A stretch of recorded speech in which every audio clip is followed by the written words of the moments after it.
Thanks to the fame of Nosferatu and Count Dracula, moviegoers considered women vampires weak vessels. Their male counterparts got used to thinking they could easily control them.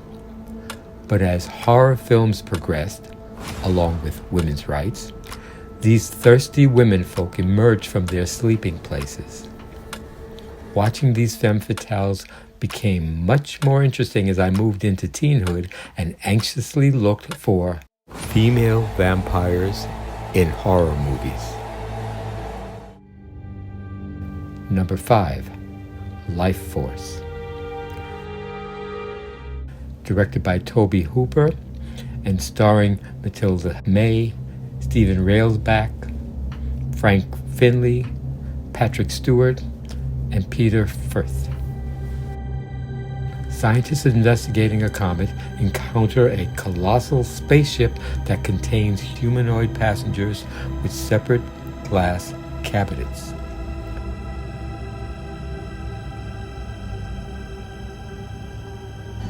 I said we found a young girl. Girl? You mean human? Definitely humanoid. The crew brought these beings aboard, and eventually the cabinets made their way to Earth.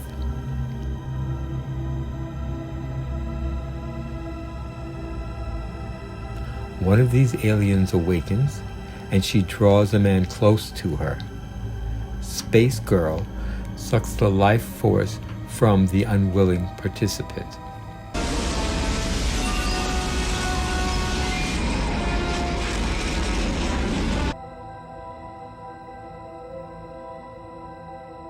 Afterward, these drained corpses want to return the favor, spreading this curse throughout the city.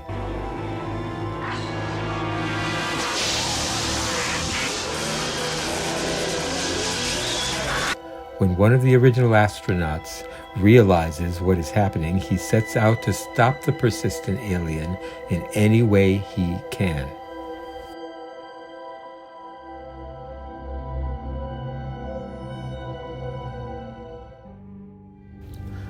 Number 4, Queen of the Damned. Directed by Michael Reimer and starring Aaliyah, Stuart Townsend, Margaret Moreau, Vincent Perez, and Lena Olin. A musically inclined vampire named Lestat discovers the sleeping vampire queen Akasha. She is one of the first vampires from the ancient world. Lestat's music inspires Akasha to take him as her new mate, and he falls into her trap by drinking her blood.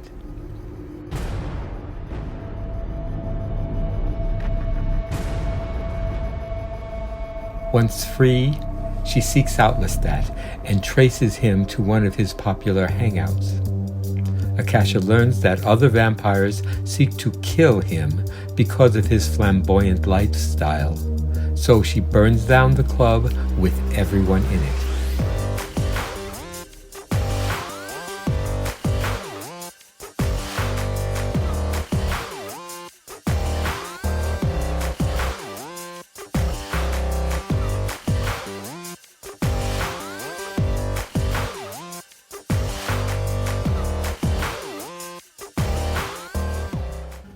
Number 3, Let Me In. Directed by Matt Reeves and starring Chloe Grace Moretz, Cody Smith-McPhee, Dylan Minnette, and Richard Jennings. It's difficult for neglected and bullied 12-year-old Owen not to notice that young Abby only comes out at night and that she doesn't wear shoes. I don't really get cold.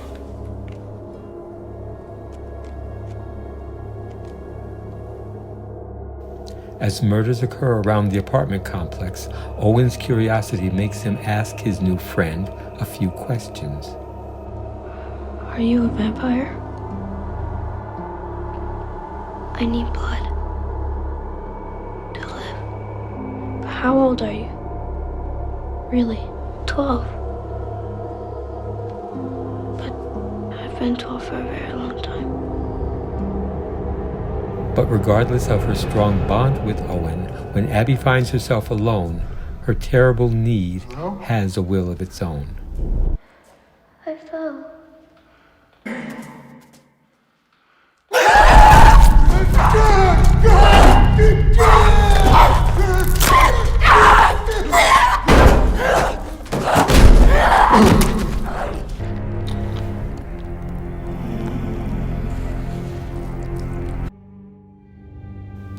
Number 2, Underworld.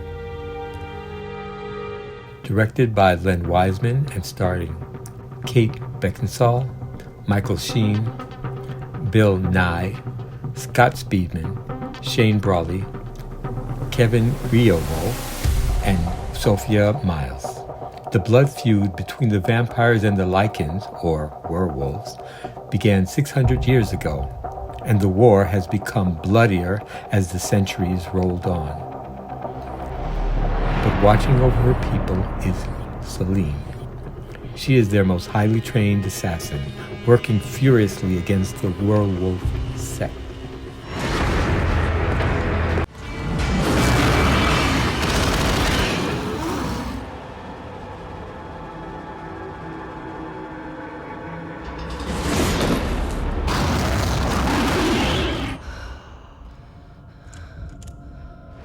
But Lycans and vampires focus on a particular human who might hold the key to their future, and Celine is particularly interested in him.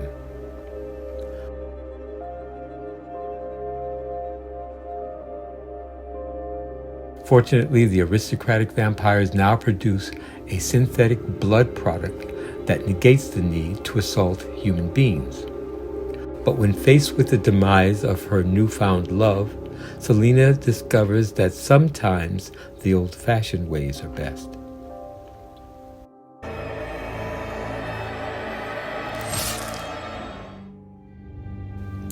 Number 1, Byzantium. Directed by Neil Jordan and starring Saoirse Rowan, Gemma Arterton, Sam Riley, Johnny Lee Miller, and Daniel May. Two young women, Eleanor and Clara, who appear close in age, are always on the run. It took 200 years, but these two wayward women have finally traveled in a circle, finding themselves back in the seaside community where their strange adventure began.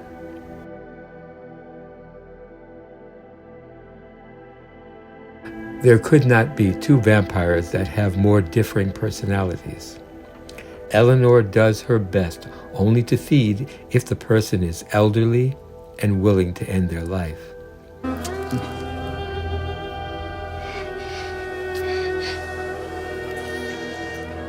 As compared to Clara, who utilizes her feminine skills to survive, such as setting up a friendly neighborhood bordello.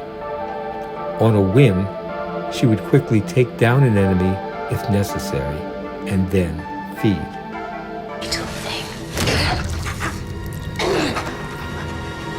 The two constants in their lives are their closeness and Clara's desperate need to tell her story of her strange existence. Finally, her need to share their story potentially causes their downfall.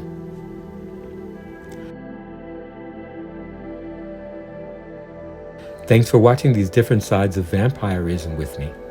Don't forget to hit the subscribe and like button, and I'll see you again soon with another of my endless perceptions of horror.